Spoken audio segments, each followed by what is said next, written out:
კურთხევა გაქვს აღებული საპატრიარქოდან? ნუ გონია თქვენი თავი ღმერთი.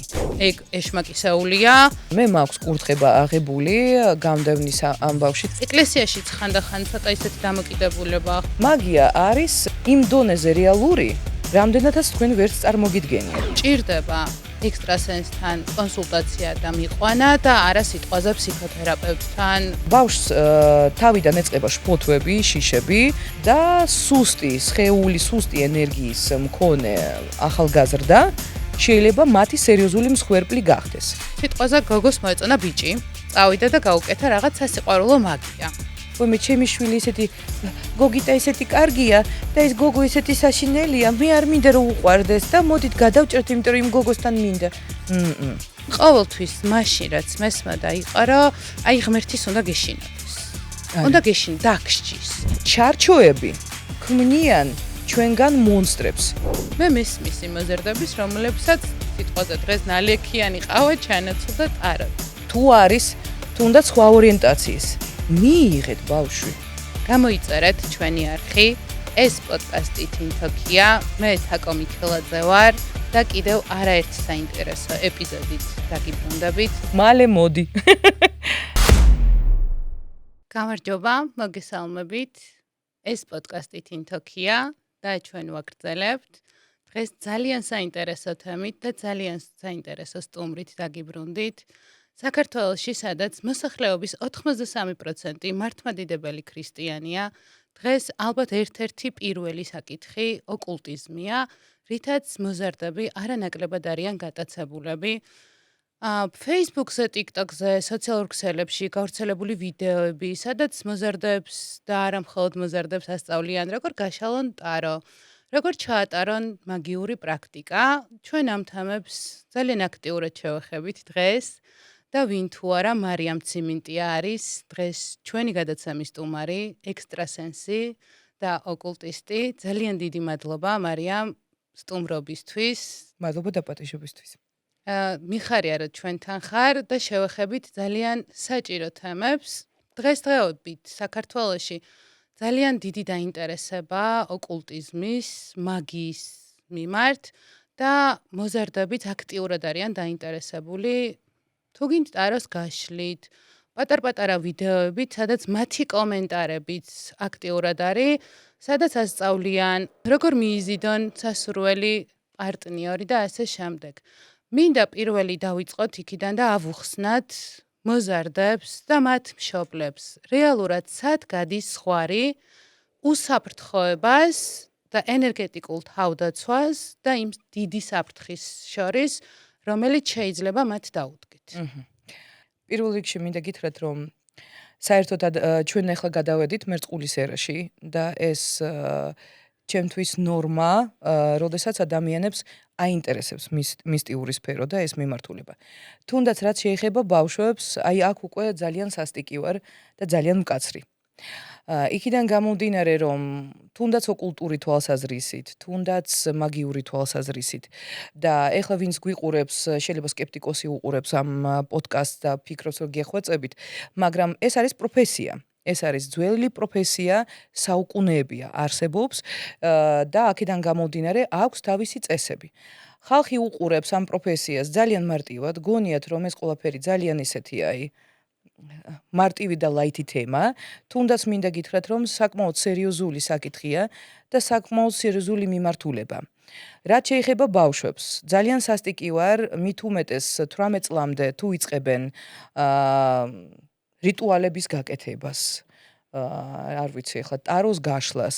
შეიძლება ნიჭიერები არიან და აინტერესებთ ეს სფერო თავისთავად. მაგრამ ხუმრობით, თუნდაც საქმით. არსებობს კიდევ ისეთი ენერგიები არსებობენ, რომლებიც უხილავია და ჩვენ მაგათ ვერ ხედავთ. თუნდაც მართლა ჩვენზე შეიძლება იმოქმედონ ძალიან ნეგატიურად. აი ახლა ავიღოთ მოზარდი. მოზარდი, რომელიც არ არის ჯერჯერობით 18 წლის, ჯერჯერობით გარდატეხის ასაკია. ჰორმონალური ფონი მოქმედებს, მუშაობს აქეთ-იქით, აი ეს ალები აქვს, აფეთქებები აქვს, ენერგეტიკულადაც ძალიან ტალღებშია. მისი ენერგოველი საკმაოდ სუსტია და გემრიელიც არის. გემრიელი იმიტომ, რომ სანამ ადამიანი გახდება 18 წლის, ეს არის სუფთა ენერგია. ეხლა მე ბევრ ადამიანზე არ მაქვს საუბარი, ეხლა ჩვენ უკვე ესე დროში ცხოვრობთ, როდესაც უკვე 15 წლიდან შეიძლება ადამიანი ცოტა გაფუჭდეს. თუნდაც თუ შევხედავთ ჩვენ რეალურად აი 18 წლამდე, ასაკამდე ხო ბავშვი, სანამ გაიზრდება, მისი ენერგია საკმაოდ სუსტია. სუსტია რა კუთხით? შესაძლებელია, რომ დააჯდეს გარკვეული არსება. შესაძლებელია, რომ მის სხეულში შევიდეს ნეგატიური ენერგია, პარაზიტალური ენერგია და ეს არ არის სახუმარო თემა. რა არის ტარო? ტარო საერთოდ საუკუნეების წინ იყო შექმნილი და ეს არის ერთ-ერთი მასონური მიმართულება, მინდა გითხრათ. ერთ-ერთმა მასონმა შექმნა ტარო. ეხლა მე არ მაქვს საუბარი, რომ აი ვინ არიან მასონები, ეხლა ჩვენ ვიცით ინტერნეტიდან და ასე შემდეგ, თუნდაც გეტყვით, რომ არის შექმნილი გარკვეული ოკულტური პრინციპის მიხედვით და თავდაპირველად იყო შექმნილი მათი ორგანიზაციისთვის და თუ დახედავთ კარგად ტაროს, მანდ არის აი სოლომონის პენტაკლების მიმართულება და მოკლედ. ხო და იქიდან გამომდინარე, რომ მე აიტაცეს ეს ტარო, ამას შლიდნენ, კარგით. თუნდაც ტაროს აქვს თავისი ენერგია, თავისი ეგრეგორი. მე არ ვამბობ კარგია ან ცუდია. ტარო საკმაოდ ძლიერი მიმართულება, თუ კარგად ადამიანი ხედავს და აქვს ტაროსკენ მიდრეკილება, მაგრამ ბავშვი რომელიც არ არის ზრდასული, რომელიც არ არის ჯერჯერობით სტაბილური ჰორმონალურ ფონში, ენერგიებში. როდესაც შლის ტაროს, საიდან იღებს ენერგიას? ენერგიებს დებს თავისი სხეულიდან, თავისი ბიოველიდან. სუსტდება და ამ შემთხვევაში, რადგან ტაროს აქვს ცოტა სპეციფიური ვიბრაცია და კიდევ დავამატებ, რომ ყველაფერი, რაც ამ სამყაროში არის ტალღა და ვიბრაცია, სიხშირე, ხო? ეს მიმართულება ცოტა მძიმეა ბავშვისთვის. და როდესაც შლის ტაროს, თუნდაც აკეთებს სარიტუალო პრაქტიკებს, ამ შემთხვევაში ხსნის და გარკვეულ დავარქვათ პორტალს. სიტყვა პორტალი მე არ მიყვარს, მაგრამ დავარქვათ პორტალი. ხსნის შესაძლებლობას იმ არსებებისთვის, რომლებიც არიან მშივრები, რომ დაანახოს თავისი თავი. ანუ აჩვენებს, შემოვედი სისტემაში, აგერ ავარ მე. და რა კეთდება ამ დროს, რა ხდება ამ დროს? აი გარკვეული არსება, თუნდაც დაბალ ვიბრაციული, პარაზიტალური, ავიღოთ ლიარვა, ავიღოთ მაფლოკი, ბევრნი არიან. თუნდაც დემონური ენერგია, დემონების იერარქია არის ძალიან დიდი, 72 დემონია და თქვენ წარმოიდგინეთ, რომელს მოუნდება ბავშვი შესვლა, ან ბავშვის ენერგიის წაღება, ერთმა ღმერთმა იცის. ჯვარი გწერიათ ყველას აბსოლუტურად. ხო და მაგ დროს, როდესაც ბავშვი ამას აკეთებს და სარიტუალო პრაქტიკას აკეთებს, შესაძლებელია დაждდეს მის არხზე და იწყებს ხოლმე შეშინებით, ღამღამობით. ბავშვს თავიდან ეწყება შფოთვები, შიშები და სუსტი სხეული, სუსტი ენერგიის მქონე ახალგაზრდა შეიძლება მათი სერიოზული მსხვერპლი გახდეს. ეს არის შეპყრობილობა რეალურად. მე ძალიან ბევრი პაციენტი ესეთი მყავს, იმიტომ რომ მე ვაკეთებ განდევნას და საკმაოდ ბევრი ასეთი პრაქტიკა მაქვს გაკეთებული და ძალიან ბევრ ადამიანს დავეხმარე და მაქვს ამაზე კურთხება აღებული, ხა ძალიან ესეთი კითხვა იქნება. კურთხება გააქვთ რომ აკეთებთ ამას?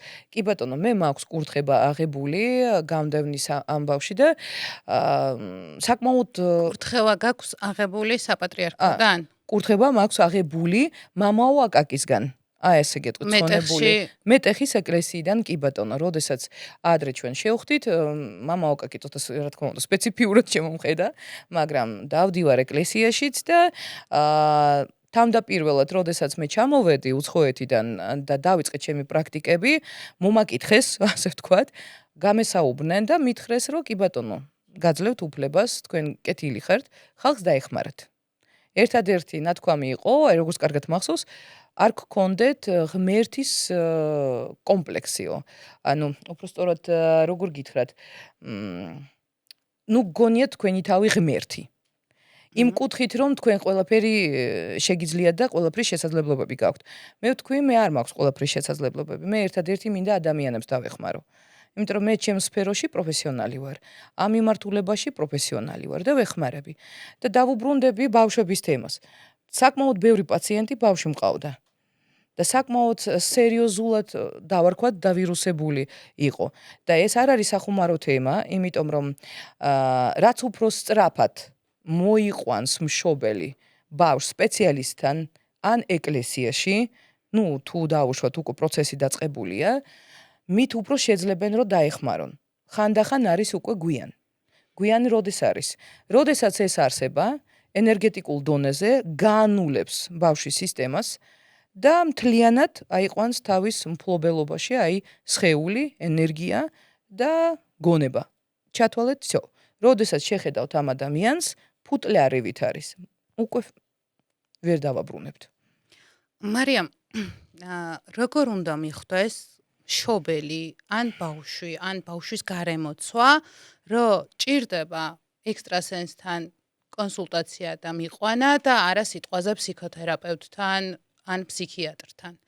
ანუ რა არის ის პირველი ნიშან-თვისება, რის მიხედვითაც პირველი შენთან ან ეკლესიაში უნდა წაიყვანონ და ეკლესიაშიც ხანდახან ცოტა ისეთი დამოკიდებულება ხოლმე, რომ ეგ ეშმაკისეულია, რაღაცა თქვათ, ესე ვთქვათ, მიმღებლობა ნაკლებად არის ხოლმე რა, იქიდანაც ხანდახან დასტრესილი საზოგადოება მე ვიცნობ და ვიცი და არ არის მაგის მიმღებლობა ბოლომდე, ძალიან გათვითცნობიერებულ მამაოსთან, მღვდელთან, მოძღვართან უნდა მიხვიდე, რომ კარგად დაგაკვალიანოს, ესე ვთქვათ.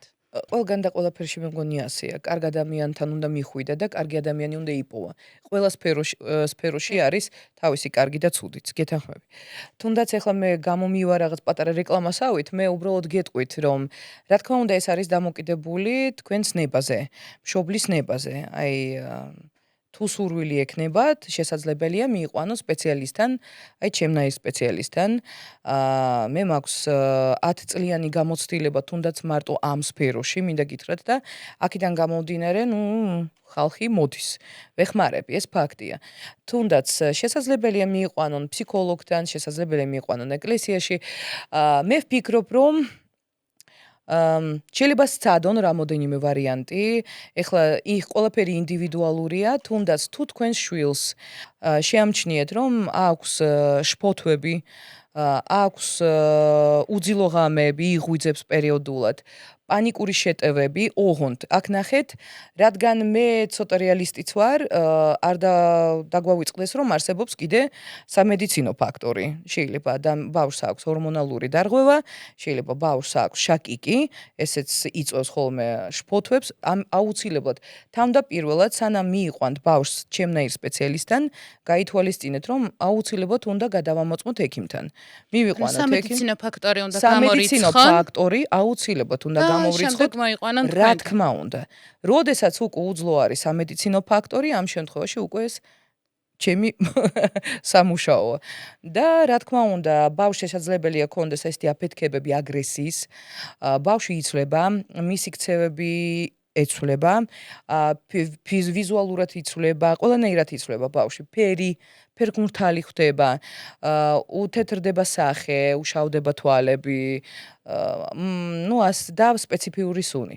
კიდე დავამატებ, რომ ყველა შეპყრობილს და ყველა ისეთ ადამიანს, ვისაც აქვთ პარაზიტალური ენერგია, აქვთ სპეციფიური სუნი სპირიდან. მე შევამჩნიე ეს. ვერ შევადარებ ვერანაირ სუნს. რაღაცნაირი შმორის და ცოტა ესეთი სიბინძურის, ოღონდ შეიძლება ადამიანი სუფთა და შეიძლება ეს უკვე ჩემი თვისება, მაგრამ ქუჩაშიც ძალიან ბევრჯერ შემიმჩნევია, ლაპარაკის დროსაც ადამიანს აქვს. ასეთი სიმპტომატიკა.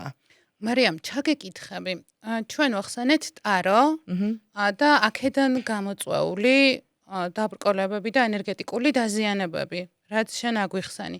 კიდე რისგან შეიძლება დაემართოს ეს მოზარდს ან თუ გინდ ზრდასრულს?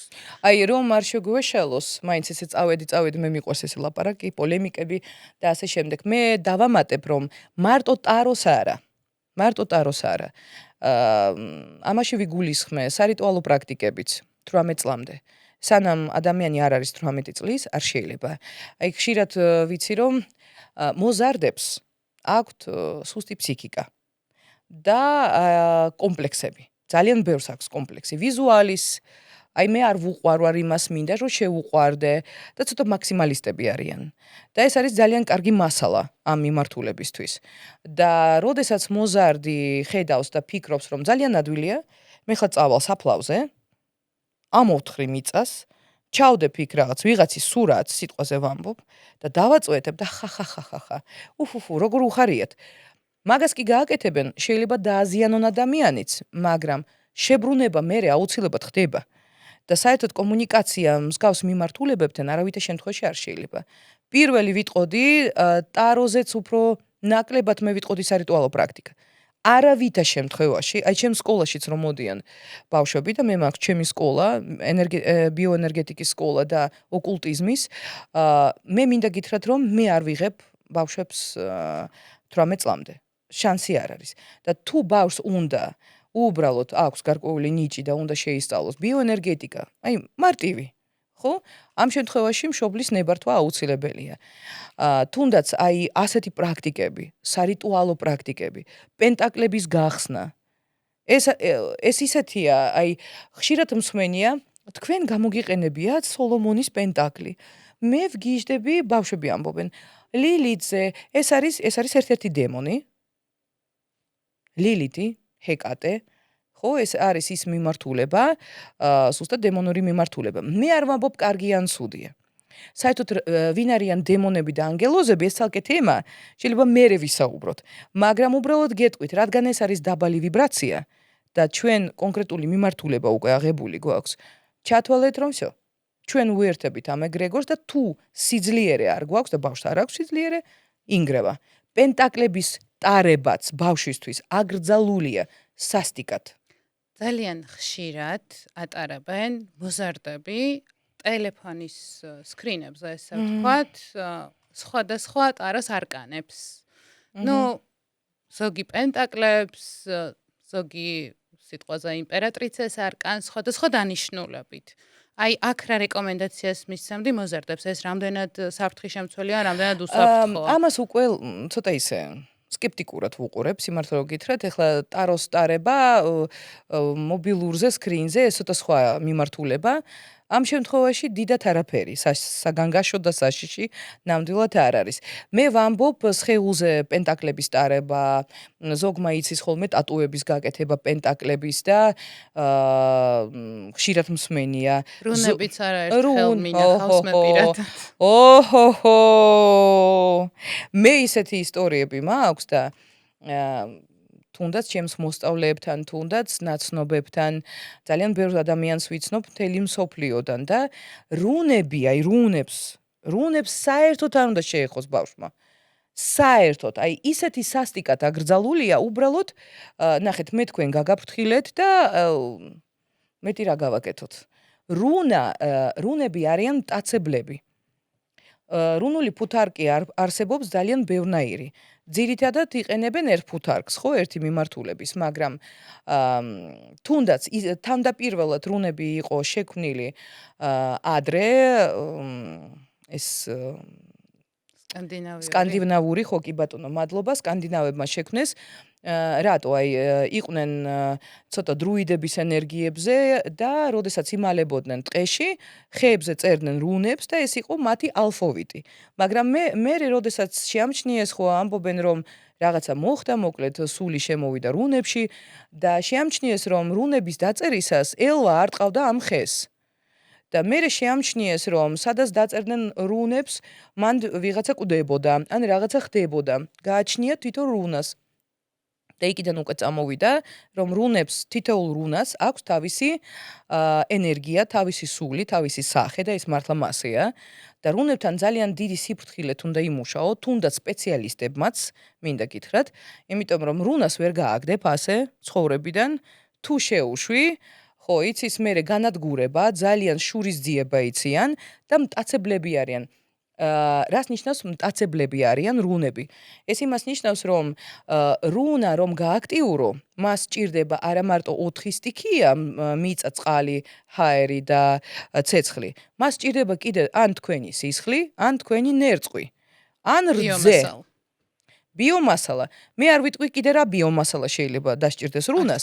ხო, მაგრამ ხო, არსებობს შავი მიმართულება, აი ფარული მიმართულება მაგიის, რომელზეც არ მინდა ვისაუბროთ დღეს. მაგრამ ეს არის ძალიან დამანგრევებელი მიმართულება და რუნული ფუთარხები, ხო, სტავები. თვითონ სტავებს, რასაც ეძახიან. ბავშვებისთვის აკრძალულია.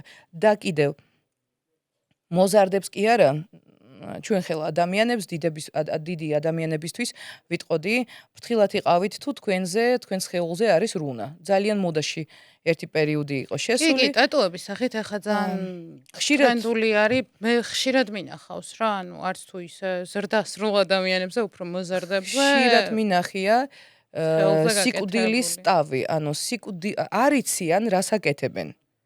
ეს არის დამცავი, ეს არის ხო დამცავია, მაგრამ სიკვდილის სტავი. რას ნიშნავს ფარი?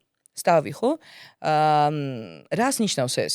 ეს კი კლავს ნეგატიურ ენერგიას, მაგრამ თუ სხეულზე იკეთებ და თან მით უმეტეს გაკეთების დროს ხო სისხლი გამოდის და უკვე იმუხდება, შენზე მოქმედებს, შენ მისი ზემოქმედების ქვეშ ხარ და შენზე მოქმედებს მერე აგრესიულად ჯერ გაძლევს, ასე მუშაობს. და მე გართმევს და ადამიანი იწყებს რაღაცა ცუდად ვარ, რაღაცა მჭირს ფოთვების ისე შეიძლება საერთოდ გაანადგურონ. მარიამ, რა ემართებათ იმ მოზარდებს, ბიჭებს, მოდი ასე ვიტყვი. სხვათა შორის მე რაც ვიკულიე და რაღაცა კომენტარები ვნახე, არაერთი მიმდინარეობას შევეხე და ასე შემდეგ. ამ ბოლო პერიოდში, როგორც გოგოები არიან დაინტერესებულები ტაროთი, მაგიური ზემოქმედებები და ასე შემდეგ, თითქმის თანაბრად არიან დაინტერესებულები ბიჭები. რა ემართებათ იმ მოზარდებს, რომ სიტყვაზე გოგოს მოეწონა ბიჭი, წავიდა და გაუკეთა რაღაც სასიყვარულო მაგია. დაახატა ფოტოს რუნან, რაღაცა მოიფიქრა რა, აღარ მინდა რა ძალიან გავშალო. რა შეიძლება მოუვიდეს ამ ბიჭს? მინდა აუხსნათ, რომ ზოგადად ზრდასრულ ადამიანებში შეიძლება ამან ბიჭებში გამოიწვიოს ერექცია, შფოთვა, ფსიქოლოგიური პრობლემა და ამ შემდეგ. მოზარდის რაცა ენერგია ისედაც ჩამოსაყალიბებელია. თვითონ მას რა ემართება, ვინც ამას აკეთებს და ვისაც უკეთებს იმ ბიჭს ან გოგოს? რა ემართება, ანუ თუ ახდენ საერთოდ ზეგავლენას რა. თუ რუნებზეა საუბარი, შესაძლებელი გამოიწვიოს თვითმკვლელობა. ან უბედური შემთხვევა. ვიზეც კეთდება. და მე როდესაც ის ადამიანი გარდაიცვლება, ეს რა თქმა უნდა ბუმერანგივით უბრუნდება იმ პიროვნებას, ვინც გაუკეთა. მე ახლა რეალურს გეუბნებით, რაც არის. თუნდაც ხშირად არის ბოდიში გაგაწყვეტინე, ხშირად არის ისეთი მომენტი, რომ არიციან რას აკეთებენ და უბრალოდ წერენ, კარგი. ამ შემთხვევაში შეიძლება არ იყოს ძალიან ჩართული, 10% რაღაც იმოქმედებს. მაგრამ ვინც სიტყვაზე ვიღაცასთან იყო, სპეციალისტთან, რა ვიცი, ახლა თუ შეიძლება იგივე რამე მოხდეს და შეისწავლა. და კარგად თან ნიჭიერი ბავშვია. და გაკეთდა. დაარტყა, უბრუნდება. აუცილებლად. და ერთ პრინციპს აგიხსნით, როგორ მოქმედებს ეს ყველაფერი. ჩვენ ყველა ეს სამყაროსეული კანონით უბრუნდება უკან თუ ანუ ეს ადამიანი უნდა გაიწმინდოს და უკან დააბრუნოს ეს ყველაფერი, ანუ უკან უბრუნდება სიტყვაზე რანაირად? კანონის პრინციპის მიხედვით ჩვენ არ გვაქვს უფლება რომ ჩავერიოთ სხვა ადამიანის თავისუფალ ნებაში. არავითარ შემთხვევაში. იმიტომ რომ ყველა ადამიანს თავისი ეგრეგორი, თავისი სეგმენტი აქვს და თავისი ბედი აქვს. როდესაც ჩვენ ვცვლით, ყველა ადამიანს აქვს თავისი კოდი. თუ შევხედოთ როგორც მატრიცის სისტემას, თავისი კოდი, თავისი ბიოენერგეტიკული ველი, ტორსიონული ველი და თავისი ვიბრაცია, ეგრე. მას უკვე აქვს თავისი პროცესები ცხოვრებაში. თქვენი ველით უერთდებით ამ ადამიანს, ჩათვალეთ დენს უერთდებით და პარავთ ან რაღაც მოქმედებთ. როგორც კი გადაჭრით ამას, კოდი, იქ ხო ხარვეზია უკვე, იმიტომ რომ მას არ ეკუთვნოდა თქვენთან ურთიერთობა. საერთოდ არ ეკუთვნოდა. თქვენ სხვა გეკუთვნოდათ და უფრო უკეთესი, უბრალოდ თქვენ ასე გინდოდათ და ეს თქვენი ეგოს ამბავია. მერე რა ხდება? ეს ხარვეზი, კოდური ხარვეზი, გადადის თქვენს მატრიცაზე. და თქვენს მატრიცასაც აანგრევს, მაგრამ ჯერჯერობით იქ დაენგრევა, მერე ეს გიმბრუნდებათ და ეს კოდი, იგივე კოდი, რაც გაუგზავნეთ ამ ადამიანს, გიმბრუნდებათ თქვენს ცხოვრებაში. და მერე რა არეულობები და რა სიტუაციები ყვება ამას, ერთმა ღმერთმა იცის. იმიტომ რომ მე საერთოდ თუ სიღრმისეულად შევხედავთ მაგიას, მაგია არის იმ დონეზე რეალური, რამდენადაც თქვენ ვერც წარმოგიდგენიათ, იმიტომ რომ სად ცხოვრობთ ჩვენ? ჩვენ არ ვიცით, მაგრამ ჩვენ ცხოვრობთ მატრიცაში. ჩვენი სხეული არ არის ფიზიკა, ეს არის ენერგია, ეს არის ტალღა. ჩვენი ატომები ერთმანეთთან ახლოს არ არიან. მათ შორის არის გარკვეული მანძილი. ჩვენ სავსეც არა ვართ. და ჩვენი ტვინი, ნეირონები, ქმნიან აი ამ პროექციას თვალების მეშვეობით. ფაქტობრივად, ჩვენ ვართ კოდურ სისტემაში, სადაც არის ტალღა და ჩვენ ვართ ტალღა და ჩვენ ვქმნით ჩვენს სამყაროს. და თუ ვიღაცა შემოგვიერთდა, ხარვეზი შემოდის და დისონანსი ხდება. მარიამ, ჩვენ ვსაუბრობთ მოზარდებზე, მაგრამ აუცილებლად მინდა კითხო შენი გამოცდილებიდან, ამ მრავალწლიანი გამოცდილებიდან, შენთან მოდიან მშობლები, რომლებსაც ან მოყავთ თავიანთი შვილები და გეკითხებიან აზრს, ან მოდიან თვითონ და გეუბნებიან, რომ შეუცვალო ბედი, შეუცვალო ორიენტაცია, შეუცვალო ცხოვრების სტილი და ასე შემდეგ. აი ამ შემთხვევაში რა ხდება, როცა მშობელი ენერგეტიკულად თავის თავზე იღებს იმ პასუხისმგებლობას, რომ მიაკითხოს ექსტრასენსს და შეუცვალოს მას ბედი, ორიენტაცია ან სამსახური, ან დაუნგრიოს პირადი ურთიერთობა, რაც მე მგონი საქართველოში ყველაზე გავრცელებულია იმ დროიდან. ხო, ჩემთან ასე ვერ მოვლენ. შანსი არ არის. მე ვიტყვი, კარები იქით არის, შეგიძლიათ გახვიდეთ. ძალიან უხეში ვარ, ძალიან კეთილი ვარ, მაგრამ ძალიან უხეში ვარ და მკაცრი, უფრო ასე ვიტყოდი, როდესაც ეხება ამბავი ადამიანის ბედის შეცვლაზე არის საუბარი, ან მიდი და მე ჩემი შვილი ისეთი გოგიტა ისეთი კარგია და ეს გოგო ისეთი საშინელია, მე არ მინდა რომ უყვარდეს და მოდით გადავჭერთ, იმიტომ რომ იმ გოგოსთან მინდა. ყველა სული ჩვენ ღმერთის მიერ შექმნილი არსებები ვართ. არსებობს ღმერთი. გაგიკვირდებათ და ძალიან მჯერა ღმერთის. ოღონდ მე მჯერა ღმერთი არის სიყვარულის ენერგია. ჩვენ ღმერთის შვილები ვართ. ჩვენ თვითონ პატარა ღმერთები ვართ ჩვენი ცხოვრების. და ღმერთმა რო შექმნა ჩვენ და ჩვენმა სულმა თვითონ გადაწყვეტილება მიიღო, რომ ჩამოსულიყო ამ სხეულში, რომ ქონოდა ასეთი და ასეთი ცხოვრება, რომ გაევლო გარკვეული კარმული ეტაპები იმისათვის, რომ დაიხვეწოს, რომ მე გადავიდეს სხვა ეტაპზე. და ჩვენი მშობელი შემოდის და გვიშლის ხელს, თუნდაც მე მესმის მშობლის ემოცია, იმიტომ რომ მე თვითონ მშობელი ვარ და ხო, მშობლები ვიცით ჩვენ როგორ განვიცდით, როდესაც ბავშვი ცუდად არის. მე არ ვამბობ საერთოდ არ დავეხმაროთ. ხო? შეიძლება მიუდგეთ გვერდით და რაღაც მიუცეთ ენერგია, მაგრამ ბავშვმა უნდა გაიაროს ეტაპები ცხოვრებაში, სირთულეებიც, უნდა შეისწავლოს რაღაცები, ხო? თუ არის თუნდაც სხვა ორიენტაციის, მიიღეთ ბავშვი. ნუ ცვლით. მე ცოტა სხვა მიდგომა მაქვს, სულს არ აქვს სქესი. საერთოდ. თუ შევხედავთ ენერგიას აქვს ან ფემინისტური ტალღა ოდნავ, ან ტესტოსტერონ ტალღა, ხო, მამაკაცური ტალღა. მაგრამ ზოგჯერ ხდება ისე, რომ წინა ცხოვრებაში ადამიანი იყო ქალი, თან ძალიან მაგარი ქალი. და დაუშვათ, აი უცბად, დავარქვათ ასე, მოკლეს, შეიძლება გაიქცა სულმა და უცბად განიცადა რეინკარნაცია ჩვენს დროში. და ესე მოხდა, რომ შეხვდა და მოხდა კაცის სხეულში. გაიზარდა და ამბობს, ბავშვობიდან ამბობს. მე გოგო ვარ, მე ბიჭი არა ვარ. ეს სულის გამოცდილება. კი, სულის გამოცდილება. ასეთი ხალხიც ახლა წვალობს, იმიტომ რომ ჩვენ ესეთ სამყაროში ვცხოვრობთ, სადაც ეს არ არის მიღებული თავისთავად. მაგრამ ერთ რაღაცას გეტყვით. შეიძლება ჩვენ ისეთი მიდგომა გვაქვს, ასეთი მიდგომა. შეიძლება ეს არასწორია ბიბლიის თვალსაზრისით.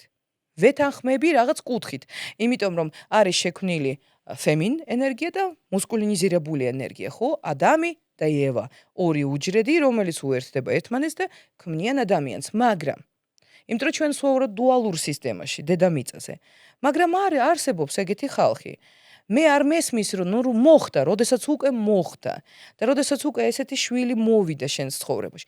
მშობლისთვისაც ეს არის გარკვეული გაკვეთილი, რომ მიიღოს რაღაცები, რომ შეცვალოს თავისი თავი, სიყვარული აჩუქეთ. და საერთოდ ხალხო სიყვარული ვაჩუქოთ ერთმანეთს. რატო არ შეიძლება უბრალოდ არ მესმის? გვიყვარდა ეს ერთმანეთი? მან პასუხით დაგიბრუნდები. მე ძალიან ბავშვობაში უფრო მეტად კიდე ძალიან მორწმუნე ქრისტიანი, ძალიან მაზიარებელი 13 წლიდან რო ეკლესიაში არა ვინმეს ან მშობლების დაძალებით ან თხოვნთან, მეთთან და ყოველთვის მაშინ რაც მესმოდა იყო რომ აი ღმერთის უნდა გეშინოდეს. უნდა დაგსჯის და ანუ თითქოს ამითი გავიზარდე რომ აი ღმერთი დამსჯის და სიმართლეს ვიტყვი რომ ტელევიზორის ყურებასაც კი ახსარებაში ვწერდი ხოლმე რომ ეხა ღმერთმა არ დამსაჯოს რომ გავიზარდე მე ბევრი სწავლებების ბევრად გააზრებული მოძღვრების ოკულტიზმით დაინტერესების შემდეგ მივხვდი რომ ხო ღმერთი სიყვარულია და შენ თუ გეშინია ის ვერ გეყვარება ვერანაირად ხო არ ყველანაირ ბუნების კანონს ეწინააღმდეგება და ალბათ ეს თავის კოდს დებს ხოლმე როცა გვასწავლიან რომ ღმერთის უნდა გეშინოდეს და რეალურად ღმერთი სიყვარულია ხო მე მინდა ვთქვა არ შემიძლია პატარაზე უბრალოდ ხო იმიტომ რომ როდესაც შემოვიდა პატრიარქატი საერთოდ ხო პატრიარქატი ძალიან ბევრ ამას ცვლის ეხლა ჩათვალეთ მე ფემინისტი ვარ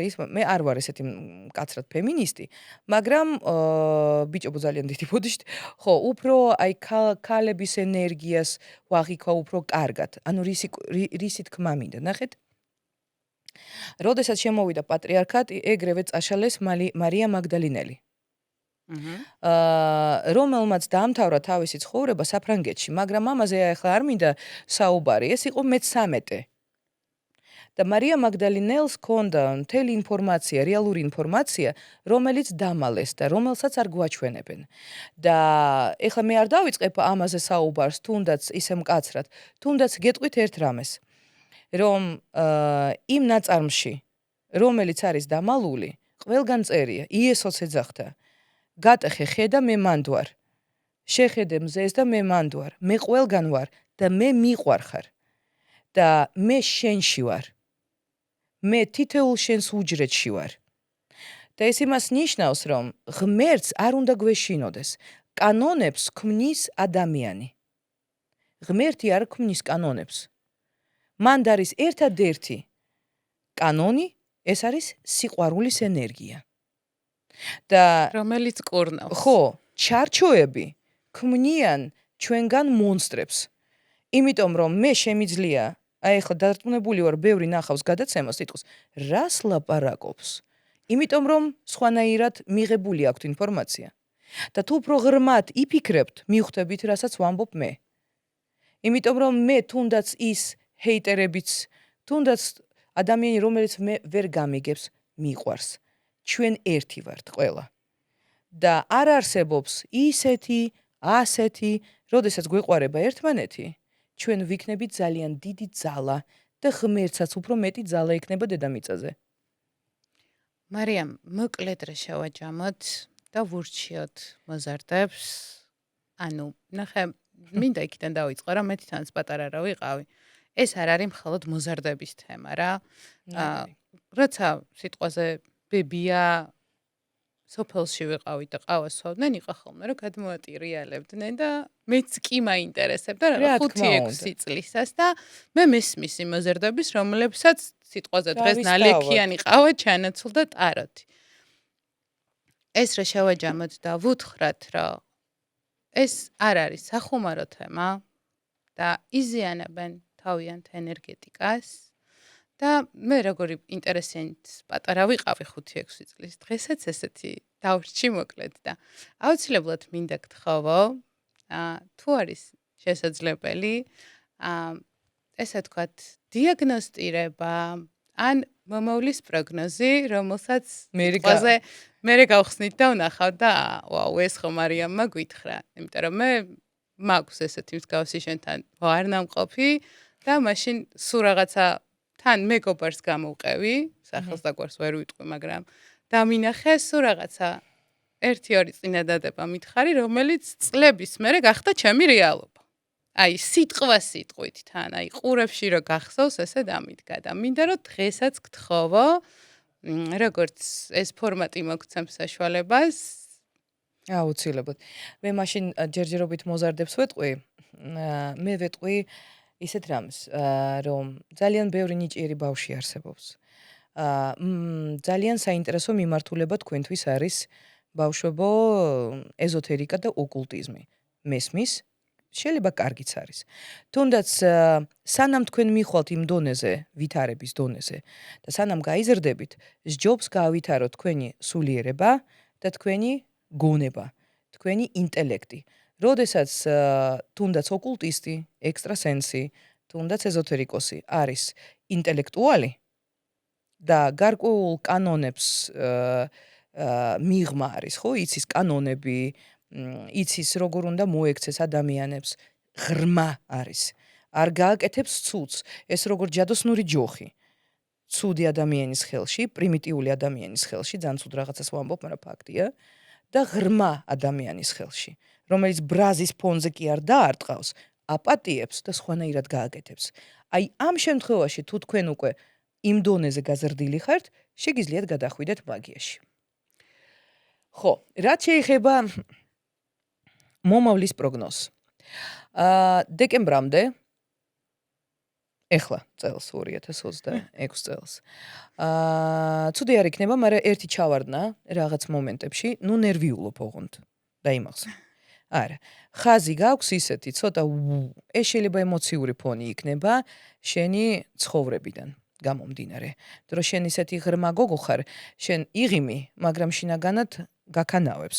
არასდროს არ აჩვენებ შენს განწყობას და სიღრმისეულად რამდენად ვერ ვიტყვი არ მინდა სიტყვა ტრავმული, ნატკენი. აი ესე ხარ.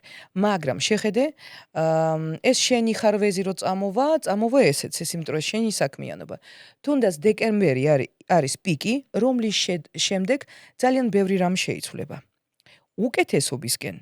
მე მინდა გითხრა, რომ შემდეგ წელს მაისის თვემდე სავარაუდოდ შენ კიდე სიახლეებს დაამატებ რაღაცა ცვლილებების გამო, იმიტომ რომ აი ამ პერიოდში რაღაც ცვლილებები მოხდება და ეს კარგისკენ მიდის. ყველაფერი კარგისკენ, აი ეგ დაიმახსოვრე. და მერე დაჟე შემოთავაზება გექნება ტელევიზიიდან. ვოთ რაღაცა შეგრძნება მაქვს, რომ შენივე გადაცემით, ოღონდ ტოკ-შოუს ვარიანტში, მერე გადახვიდე სხვაგან. და აი იქ უკვე შევხვდებით და გეტყვის, ჯობს თუ არა. რომ გადაგირს თუ არა. ხო. 2027-ში ხვდებით 2027 არის შენი უფრო სწრაფი ვითარების პროცესი სექტემბრამდე, 2028 არის შენი წარმატების პიკი და შენ კიდევ რაღაც ბინასან სახლს იყიდი. Вот какой-то большой такой. რაღაცა ძალიან ესეთი სახლი ან ბინა იქნება. მარიამ, პირადზეც მითხარი. გავთხოვდები? ხო ტრადიციული კითხვარი და გაწუხები. ხალხის წინაშე, მაგრამ თუ რაღაცა ამოჭრით, რამდენი წლის ხარ ახლა შემახსენე? 34-ის. 34-ის. დაიმახსოვრეთ, რომ 37 წლის ასაკამდე მივა, აი პლუს მინუს. ეს შენზეა დამოკიდებული, იმიტომ რომ ყველაფერი ტალღაა. აი იმ პერიოდში უკვე იქნები შენ ძალიან მაგარ ადამიანთან. აი რამდენიც იწვალე აი ეს ხელის გულზე გატარებს, ვოთ მე ამას ვამბობ იმიტომ კი არა რომ რაღაცა გითხრა. არა, დაფასებული იქნები. და ვეჭვობ ეს პიროვნება შეიძლება ან საზღვარგარეთ არის, ან ჩამოვა, ან რაღაცა, ვოთ ნუ არ არის მუდმივად საქართველოს ტერიტორიაზე. მაშინაც ეგ მითხარი. მაშინაც ეგ გითხარი? კი. აი ეხლა წარმოიდგინე. ხო, მაგას ვამბობ, იმიტომ რომ ველზე რაც წერია, ამას ვკითხულობ. ანუ მაშინაც მაშინ მითხარი, რომ 33 წელი ძალიან რთული მექნებოდა, 35 წლიდან აღმავლობა მექნებოდა და 37-38 წლამდე ადამიანი, რომელიც არ არის საქართველოში, ანუ ცხეთის მოქალაქიანის შემდეგ გამოჩნდებოდა ჩემ ცხოვრებაში და რა ვიცი, მე გელოდები. და გელოდებით თქვენ. მალე მოდი. მარიამ, ძალიან დიდი მადლობა სტუმრობისთვის.